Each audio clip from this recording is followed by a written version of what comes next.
Hey everyone, welcome to another edition of our daily devotionals as we dig into the book of Proverbs. And earlier this week, Pastor Ryan already looked at a couple of verses in chapter 4. And he talked about how this chapter is all about picking the right path and that you and I have a choice which way we want to go. But today I want to look at another verse in this chapter that describes a specific item that we get to choose how we want to view each and every situation. And together, I want to look at chapter 4, verse 23. This is what it says. It says, "Guard your heart above all else, for it determines the course of your life." Actually, in another translation, it says it this, and I like the way this is phrased. It says, "Be careful what you think, because your thoughts run your life."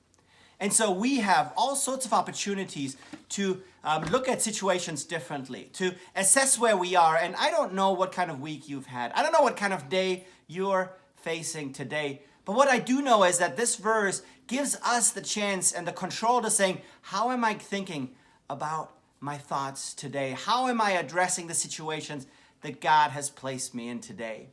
And I thought to make this a little bit more real, I want to introduce you to two members of my family. The first one is actually the newest member of our family, and that is our baby puppy, Millie. Millie, come here real quick. And I don't know if you've ever been around dogs. She is an absolute sweetheart. Millie is a puppy. She is still trying to explore this house. We only had her for a couple of days or a couple of weeks now. But one thing I love about Millie is that as soon as I walk in the door, she gets excited. She opens her eyes wide and starts running towards you, starts licking your face all over because she is so excited. Now, I don't know if you ever wondered about what is going on in little Millie's head.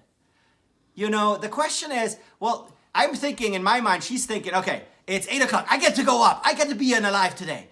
9 o'clock. I get fed. I can't believe I'm going to get fed. That is absolutely my favorite.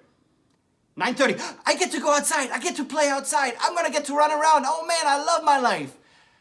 10:30, I get to play with my girls. I get to play with them. Yes, I can't believe I'm so lucky, right? And so on and so forth. I'm assuming that's kind of what what's going on in her head. At least that's what she makes us look to believe and thinks about. Now that's one way to look at a situation. Now I do want to introduce you to another member of our family, and that is the oldest animal that we have in our family, and that is our cat, Mr. Dingles. And don't get me wrong, I love cats, but sometimes I wonder that in his mind, life is a little different. Because I'm wondering if he's thinking, okay, this is 3 years, 230 days into my capturing, and my oppressors are constantly feeding me only the worst food, and I'm gonna try to escape every chance I get.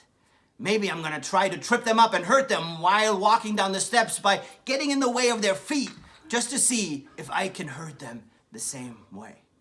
Now don't get me wrong, Mr. Dingles is a lovely cat, but he definitely acts and behaves to the same situation that Millie does very, very differently. And so that makes me wonder, and makes me think about, well, how am I assessing situations? Do I see life on the positive side as Millie does? Or do I see it like Mr. Dingles does, maybe a little bit more negatively? You see, I think we have that choice as well. We get to choose our thoughts. And what this Proverbs reminds us is that even the way we think determines the path we go. I'm thinking about Apostle Paul and Silas in prison. They were in prison. They were beaten. They were destroyed for no good reason except for healing a woman.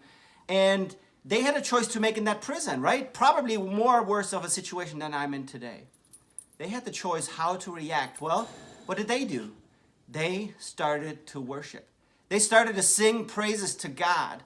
And that really challenged me today. And I want to challenge you to look at today a little bit differently. How can you look today on the positive side? Maybe think more like a dog than a cat. Thanks so much for being with us. We love you guys. We miss you guys. And we're really hoping and praying for you today specifically.